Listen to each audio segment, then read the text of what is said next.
ये संस्मरण जो है अपने सजोए गए हैं। मनुष्य एक सामाजिक प्राणी, ये मैं लिख रहा हूं पुस्तक को पढ़ने के बाद उसके पूरे संदर्भ में।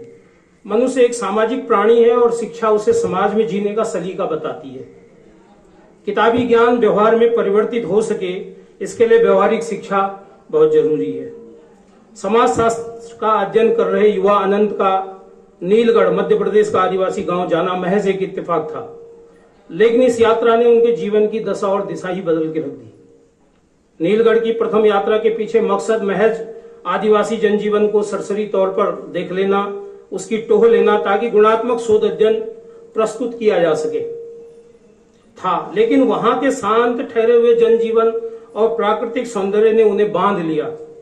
गांव के मुखिया रमादाऊ द्वारा क्या हालचाल है के जवाब में गरीबी और बदहाली के बावजूद सब मजेदारी है जैसा उत्तर सुनकर युवा अनंत जो है हतप्रभ रह गए। रमादाऊ द्वारा बच्चों के लिए स्कूल खोलने के आग्रह ने लेखक के सामाजिक उत्तरदायित्व को झकझोर कर रख दिया और उसने फैसला किया कि जीवन का गणित रातापानी अभयारण्य के घने जंगल में बसे नीलगढ़ में रहकर ही सीखना होगा। अनंत लिखते हैं कि इस गांव ने उन्हें बिल्मा लिया था। बिल्मा देना मतलब अपने पास में बांध लेना। बिल्म एक शब्द कहलाता है हमारी सामान्य मातृभाषा में। अनंत लिखते हैं कि इस गांव ने उन्हें बिल्मा लिया था और मैं वहीं रह गया।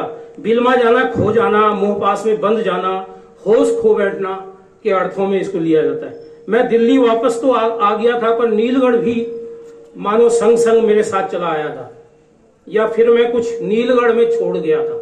ये वो लिख रहे हैं। अनंत नीलगढ़ की उस ढलती जादुई शाम के पास में ऐसे बंधे कि तभी लौटे जब भोर की किरणों का उजास सारे जंगल में फैल चुका था। अब कुछ उसके संदर्भ देखिए। फूल सिंह गठीले शरीर का बांका नौजवान उस शाम अपने गांव धुंधवानी के लिए अकेला ही चल पड़ा।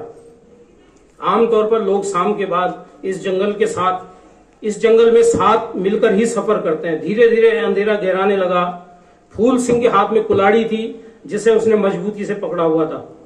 जंगल के सबसे घने हिस्से में फूल सिंह ने कदम रखा ही था कि अचानक बाईं ओर से जैसे कोई बिजली कौंधी हो। शेर ने उसके ऊपर छलांग लगा दी थी।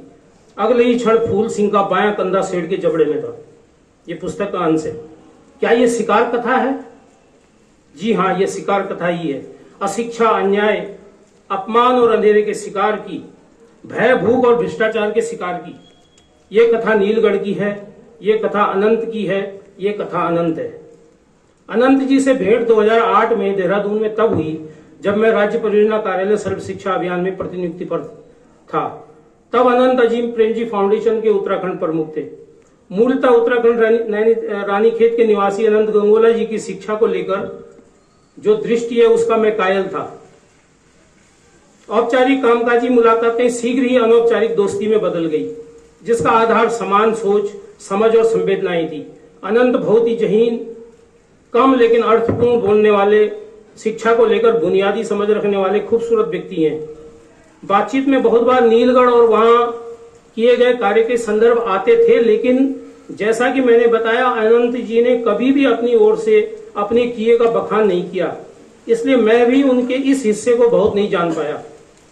कथा नीलगढ़ पढ़कर ही अनंत को और अधिक गहराई से नाप पाया हूं। जंगल में गहरे धंसना ऐरे गहरे के बस की बात नहीं है, बड़े जिगर का काम होता है। यह काम करने के लिए गहरी सोच, समझ, प्रकृति के समस्त घटकों के प्रति समान और निडर होना आवश्यक है।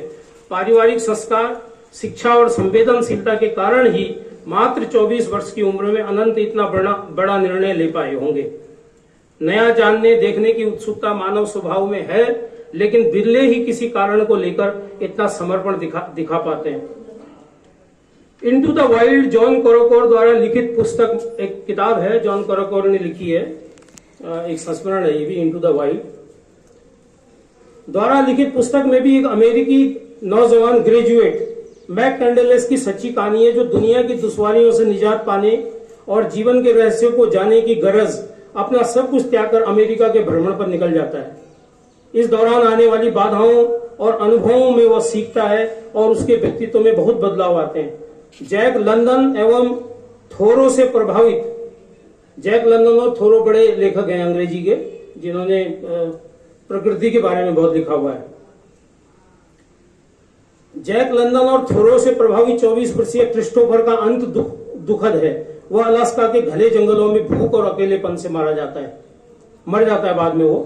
क्रिस्टोफर जीवन को जानने के उद्देश्य से वीराने को ढूंढता रहा, लेकिन उसका उद्देश्य व्यक्तिगत अधिक था। साहस और उद्देश्य के धरातल पर मैं अनंत गंगोला जी के कार्य को क्रिस्टोफर के कार्य से अधिक सामाजिक और महत्वपूर्ण मानता हूं। उन्होंने भी भूख सही, आरामदायक जीवन का परित्याग किया, भय, कुप्रथाओं और अशिक्षा से लड़ाई लड़ी और अंत में विजय प्राप्त की।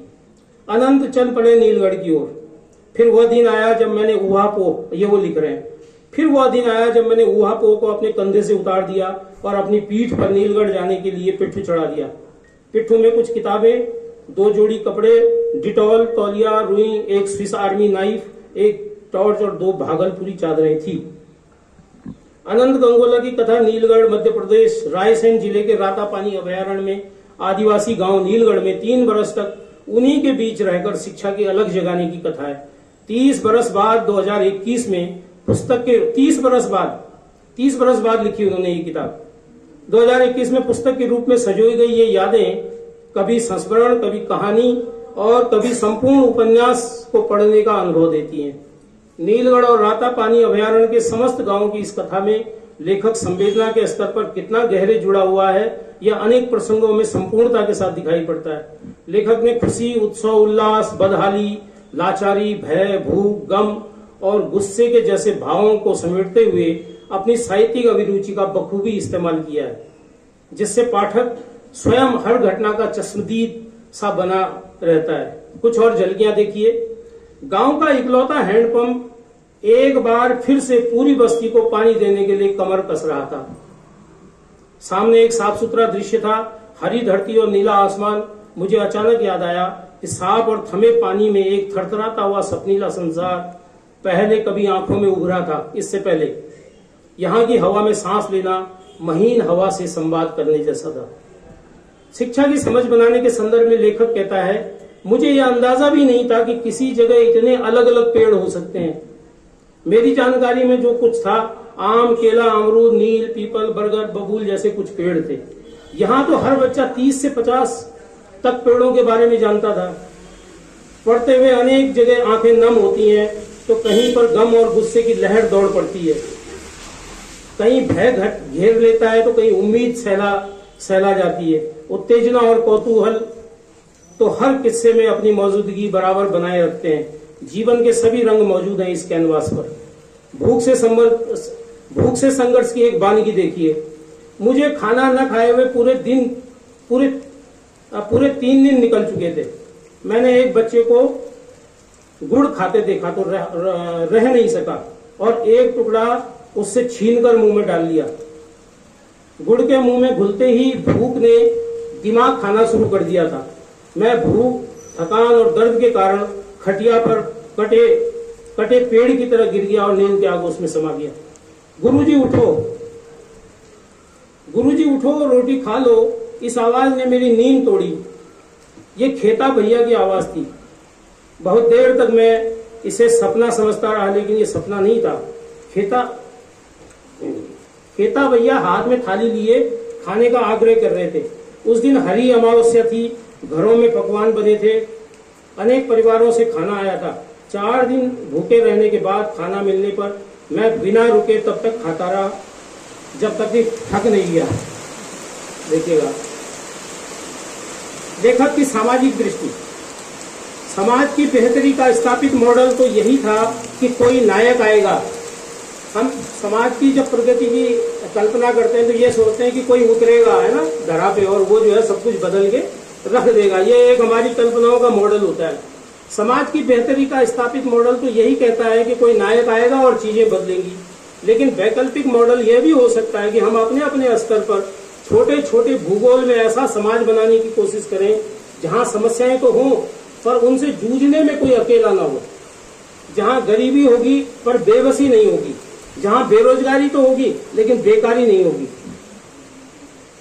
भय से वास्ता। गांव वालों ने बताया, गुरुजी रात को नाहर माने शेर को कहते हैं वहां, गांव वालों ने बताया कि गुरुजी रात को नहार आया था, गाय को मारकर खा गया, मेरे होश उड़ गए। मैं जिस आवाज को गांव के किसी युवक की आवाज, युवक का मजाक समझ रहा था, वो असल में जंगल का राजा शेर था। शेर ने दीवार पर अपनी पीठ भी रगड़ी थी। मुझे दीवार पर शेर के शरीर की पट्टियां उभरती हुई सी महसूस हो रही थी। बच्चों के गुरुजी से जगत गुरु बनने का प्रसंग देवानंद की गाइड के एक हिस्से की याद दिलाता है। सब मजेदार।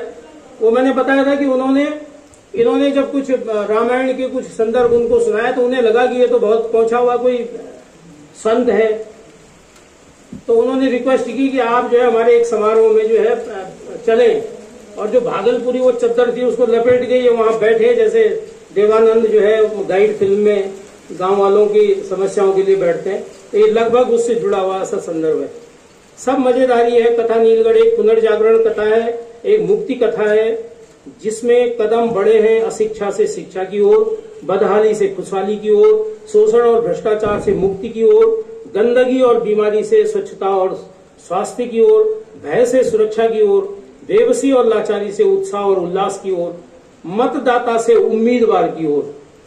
कथा नीलगढ़ एक संदर्भ पुस्तक है शिक्षार्थियों के लिए, समाजशास्त्र के शोधार्थियों के लिए, अर्थशास्त्र एवं राजनीतिक शास्त्र के विद्यार्थियों के लिए भी, और पर्यावरणविदों के लिए तो ये पुस्तक है ही महत्वपूर्ण। मैं इस महत्वपूर्ण दस्तावेज को पाठकों तक लाने हेतु लेखक को और उससे जुड़े तमाम साथियों को हार्दिक बधाई और शुभकामनाएं प्रेषित करता हूं। पाठक के तौर पर मैं पुस्तक में और अधिक और स्पष्ट फोटोग्राफ चाहता था। फोटोग्राफ नहीं है पुस्तक में, वही ब्लैक एंड व्हाइट उस समय के एक युवा द्वारा लिए गए इतने बड़े निर्णय, सामान्य परिवारों में जोगी बनना, जैसा इसको जोगी बनना ही कहते हैं हमारे परिवारों में, कि सामान्य परिवारों में जोगी बनना जैसा कि पीछे परिवार मुख्यतः माता पिता के योगदान को अधिक रेखांकित किया जाना चाहिए था। ये मैं अपना सुझाव दे रहा हूं लेखक को। संपूर्ण पुस्तक के निचोड़ या सत्यों को लेखक की इस बयानी में देखा जा सकता है। पूरे पुस्तक को इन पंक्तियों में मैं देखता हूं। यूं तो गांव के लोगों ने अंधेरे से भी उजाले की तरह रिश्ते बना लिए थे। अनंत गंगोला लिख रहे हैं कि यूं तो गांव के लोगों ने अंधेरे से भी उजाले की तरह ही रिश्ते बना लिए थे, पर अंधेरा मुझे बहुत बेचैन करता था। अंधेरों की इसी बेचैनी से निजात पाने की कथा है कथा नीलगढ़। आप भी पढ़िए कथा नीलगढ़ की और सुनाइए क्या हाल है। इधर तो सब मजेदारी है। धन्यवाद। शुरू करेंगे। शुरू कर।